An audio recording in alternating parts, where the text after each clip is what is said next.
Hello and welcome to Mount Sinai Heart. Today we're going to teach you how to perform hands-only CPR. My name is Amanda. And my name is Catherine, and we are both cardiac nurses here at Mount Sinai Heart. I've been a nurse at Mount Sinai for 12 years, and I work in the cardiac surgical step-down unit. And I've been a nurse here for 4 years, and I work in the cardiac ICU. First, we're going to show you how exactly to perform hands-only CPR, and then we're going to demonstrate as if it were to actually happen. While we demonstrate today, we're going to make sure to be wearing our masks and washing our hands. So first, let's start with some facts. In 1 year alone, 475,000 Americans die of sudden cardiac arrest. CPR, especially when administered immediately after cardiac arrest, can double or triple a person's chance of survival. Unfortunately, only 46% of people who experience cardiac arrest outside of the hospital get the immediate care they need before professional care arrives. So that's why we're here today, to learn hands-only CPR. By following the 4 next steps called the chain of survival, you can become a superhero and save someone's life. So today we have a real-life superhero with us to help Amanda explain the chain of survival. Thanks, Batman. Hey, Batman. So there are 4 steps in the chain of survival. Step number 1 is early access. If you notice that someone needs help, the first thing you want to do is make sure the scene is safe before you approach someone. When you get to the person, you want to ask them if they're okay, and if they're not responding to you, if they're not breathing, or if they're breathing funny, you want to ask someone to call 911 and get the AED. Or if you're alone, call 911. Step 2, early CPR. We want to make sure we start CPR as soon as possible, because the sooner we start CPR, the better chance of survival for that person. We're going to show you in a little bit how to perform CPR, but just in brief, we're going to take our hands, cross them, interlock our fingers, and we're going to take the bony part of our palm, and we're going to press into the chest hard and fast. The third step is early defibrillation. When the AED arrives, we're going to place the pads on the person's chest, and we're going to follow the prompts of the AED. And then finally, step 4, early advanced care. When the ambulance arrives, that person can go to the hospital and receive the best possible care. Thanks, Batman. Thank you. So, Catherine, what is an AED? That's a great question, Amanda. An AED is an automatic external defibrillator, which is a machine that can deliver a shock to get the patient's heart beating the way that it should. Every year, 10,000 Americans have a cardiac arrest in the workplace, but only 50% of people know where an AED is located in their workplace or in their school. So Amanda, outside the hospital or workplace or school, have you ever seen an AED? Definitely. I've seen them in malls and even in airports. That's great. It's so important to know where your AED is located at work, at school, or if you're out and about. Keep your eye open, and if you notice one, keep that in mind. So now let's start CPR. Okay. Amanda's going to go through the steps of CPR.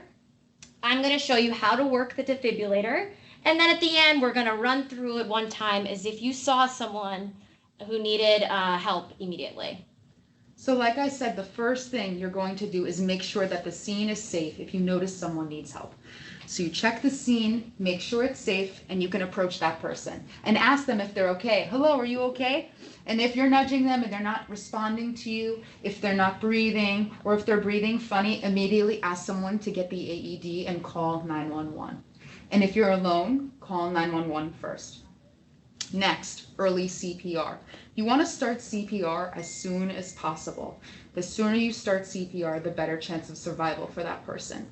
In order to perform effective CPR, you're going to take your hands, cross them, interlock your fingers, and you're going to use that bottom bony part of your heel to press down on the chest hard and fast. On the chest itself, between the nipple line, right at this point, we're going to press hard and fast in between the nipples. Amanda, when you say fast, how fast do you mean? So we're going to press down hard and fast on the chest at a rate of 100 to 120 compressions per minute. And if that's hard to remember, there's a song called Staying Alive by the Bee Gees, and you can actually compress to the beat of that song. But Batman's going to DJ in a little bit. So when you're compressing, Make sure that you lock your elbows, that you lean over the person, and that you're using the force of your back and your shoulders so that you're delivering effective, deep, and hard compressions. So while Amanda's doing CPR and the AED arrives, the first thing you want to do is turn the machine on. You're then going to take the pads that come with the machine, peel off the sticker on the back, and put the pad on the patient's chest as shown in the photos. The machine is then going to tell you to stand back from the patient so it can analyze if the patient needs a shock or not. The machine will then tell you if you should shock. If the machine tells you to shock, everyone needs to stand back and yell clear and not be touching the patient. This is so important to not be touching the patient when the shock is delivered.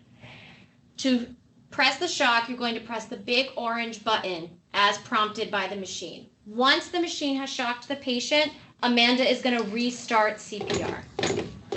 So let's run through this, okay? Let's say you're at school and you see someone collapse. What is the first thing you're going to do? So I see someone who looks like they need help. I make sure I check the scene and it's safe. So I approach the person. Are you okay? Are you okay? Someone call 911 and get the AED. Help 911, we need an ambulance.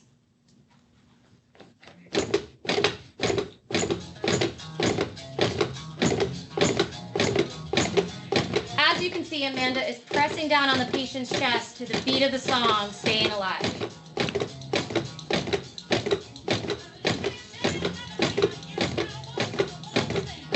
Okay, so now the AED arrives. Amanda continues doing CPR while I turn the machine on. Next, I'm going to place the pads on the patient's chest, as so, and she's going to continue CPR until the machine tells us to step back. Don't touch patients analyzing. The machine is now analyzing and is telling her not to touch the patient. Analyzing.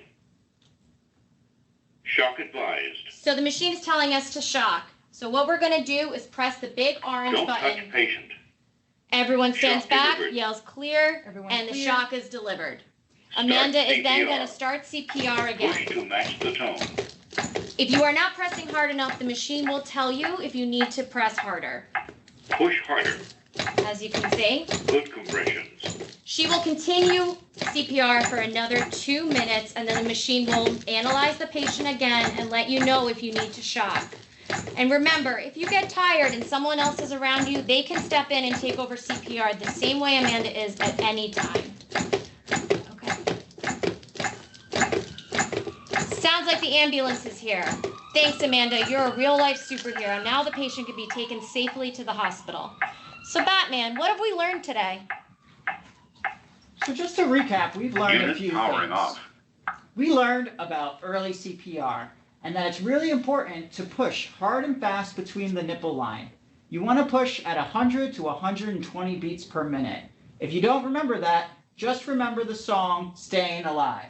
We also learned about early defibrillation and how a lot of people really don't know where their defibrillator is at work or at school. The next time you go to a defibrillator, make sure you know where your defibrillator is. We also learned about the chain of survival. It's so important to make sure that we're early, that we get early CPR, early access, and early defibrillation so that we can help save a life. If you have any questions about this program at all, please reach out to #MSHeartHealth@mountsinai.org. Once again, #MountSinaiHeartHealth@mountsinai.org. Thank you so much for joining us. Thank you, and don't forget, you can be a real-life superhero just like Batman. Thank you.